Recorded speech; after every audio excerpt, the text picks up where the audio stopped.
Well, look, I think Pete is a disruptor, and a lot of people don't like that disruption. But Margaret, that disruption is incredibly necessary. If you think about all of those bipartisan massive votes, we have to ask ourselves, what did they get us? They got us a country where we fought many wars over the last 40 years, but haven't won a war about as long as I've been alive. They've got us a military with a major recruitment crisis, a procurement price crisis that's totally dysfunctional, where we buy airplanes for billions and billions of dollars, terrible cost overruns, the delivery dates are always delayed. So we need a big change. Now, admittedly, there are people who don't like that big change, but it is necessary, and it's explicitly what Donald J. Trump ran on, and I think part of the reason why the American people elected him their 47th president. The main thing that we want Pete Hegseth to do is to fix the problems at the Department of Defense, and unfortunately there are many. We've gotten into way too many wars that we don't have a plan for winning. We've gotten into way too many misadventures that we shouldn't have got into in the very first place. And our procurement process, Margaret, is incredibly broke. If you look at where we are with the rise of artificial intelligence, with the rise of drone technology and drone warfare, we have to really, top to bottom, change the way that we fund the procurement of weapons, the way that we arm our troops. This is a major period of disruption, and we think Pete Hegseth is the guy to lead the job.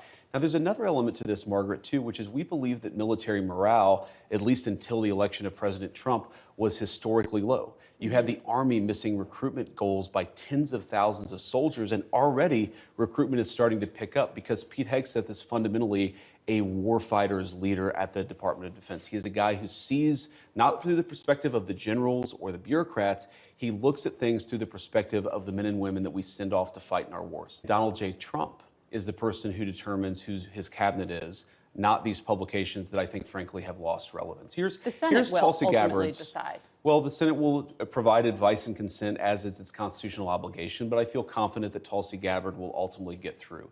Two things that are important to know about Tulsi. First of all, she is a career military servant who's had a classification at the highest levels for nearly 2 decades. She has impeccable character, impeccable record of service, and she also is a person who I think is going to bring some trust back to the intelligence services.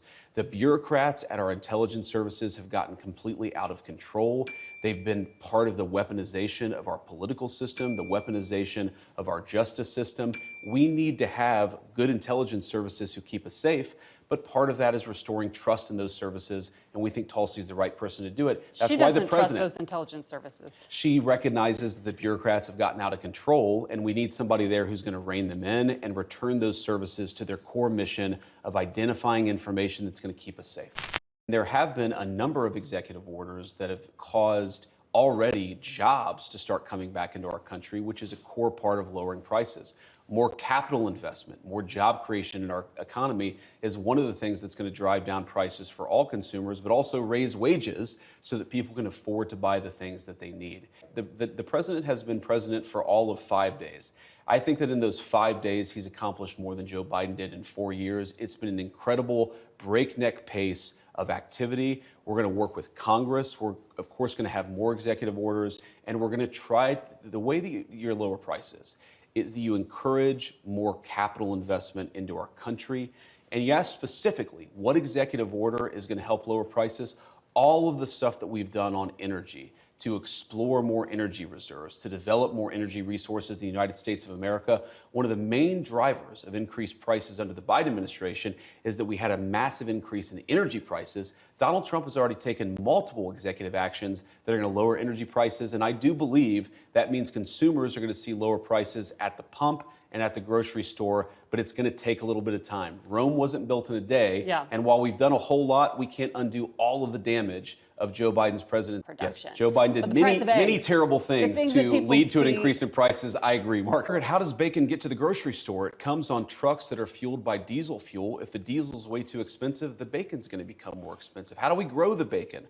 Our farmers need energy to produce it. So if we lower energy prices, we are going to see lower prices for consumers, and that is what we're trying to fight for. Taken over 200 executive actions, some executive orders, other executive actions. Again, this is in less than a week, and a lot of them were focused on the economy, bringing investment into our country and lowering energy prices. We've also focused on safety, restoring public safety, ending weaponization of the Department of Justice. We've done a lot. And I think the president is to be commended for actually coming in and doing something with this incredible mandate the American people gave him. He's not sitting in the Oval Office doing nothing. He's doing the American people's business, and I think they're going to see a lot of good effects from it. You talk about the expertise from FEMA. FEMA in North Carolina, in California, in Florida with some of the hurricanes has often been a disaster. And it's not because we don't have good people at FEMA, it's because bureaucratic red tape and garbage prevents the rapid deployment of resources. We should take the president at his word that FEMA needs desperate reform, because it does. Margaret, when I went to North Carolina as VP-elect before we were sworn in, people would talk about how FEMA would get resources, food, medicine, water to a warehouse, but then would have no plan to get it from the warehouse to the people in the mountains who were literally starving and thirsting to death. We can do so much better, and under Donald Trump's leadership, we will. The FEMA management officials don't work well enough with the state and local officials to get resources to the people who need it. We should expect, and this is, I think, one of the fundamental premises of President Trump's leadership, the American people should expect more of their government. When there's a terrible disaster, they should expect food, medicine, and water to get to the people who need it. When there's a terrible fire in California, the fire hydrants ought to actually turn on. I am sick of the American people having such low expectations for their government. They should demand more of us, because this is the greatest country in the world, and that's what Donald Trump's leadership promises to bring back. If you have a person who is convicted of a violent crime, whether they're an illegal immigrant or a non-illegal immigrant, you have to go and get that person to protect the public safety. That's not unique to immigration. But let me just address this particular issue, Margaret, because as a practicing Catholic, I was actually heartbroken by that statement. And I think that the U.S. Conference of Catholic Bishops needs to actually look in the mirror a little bit and recognize that when they receive over $100 million to help resettle illegal immigrants, are they worried about humanitarian concerns, or are they actually worried about their bottom line? We are going to enforce immigration law. We're going to protect the American people. Donald Trump promised to do that. And I believe the U.S. Conference of Catholic Bishops, if they're worried about the humanitarian costs of immigration enforcement, let them talk about the children who have been sex trafficked because of the wide open border. If you had a violent murderer in a school, of course I want law enforcement to go and get that person out. Of course. So what's the point of the question? I think the U.S. Conference of Catholic Bishops has frankly not been a good partner in common sense immigration enforcement that the American people voted for. And I hope, again, as a devout Catholic, that they'll do better. But here's the basic idea of President Trump's view on this. If you are a lawful permanent resident or a legal immigrant who plans to stay, your children, of course, should become American citizens. But let's say you're the child of an ambassador. You don't become... But that's not part of it. Well, that is already a carve-out an having to do important with kids of principle. diplomats. But we're saying that carve-out should apply to anybody who doesn't plan to stay here. If you come here on vacation and you have a baby in an American hospital, that baby doesn't become an American citizen. If you're an illegal alien and you come here temporarily, hopefully, your child does not become an American citizen by virtue of just having been born on American soil. It's a very basic principle in American immigration law that if you want to become an American citizen and you've done it the right way, and the American people in their collective wisdom have welcomed you into our national community, then you become a citizen. But temporary residents, people who come in here, whether legally or illegally, and don't plan to stay, their children shouldn't become American citizens. I don't know any country that does that or why we would be different. Well, this is a country founded by immigrants. Well, this is a country founded by... This is a unique country. This is a very unique country, and it was founded by some immigrants and some settlers, but just because we were founded by immigrants doesn't mean that 240 years later that we have to have the dumbest immigration policy in the world. No country says that temporary visitors, their children, will be given complete access to the benefits and blessings of American citizenship. America should actually look out for the interests of our citizens first, and that means, again, if you're here permanently and lawfully, your kid becomes an American citizen. If you're not here permanently, if you're not subject to the jurisdiction of the United States and don't plan to be, why would we make those people's children American citizens permanently? I don't agree that all these immigrants or all these refugees have been properly vetted. In fact, we know that there are cases of people who allegedly were properly vetted and then were literally planning terrorist attacks on our country. That happened during the campaign, if you may remember. And now that we know that we have vetting problems with a lot of these refugee programs, we absolutely cannot unleash thousands of unvetted people into our country. These It's people are not vetted. good.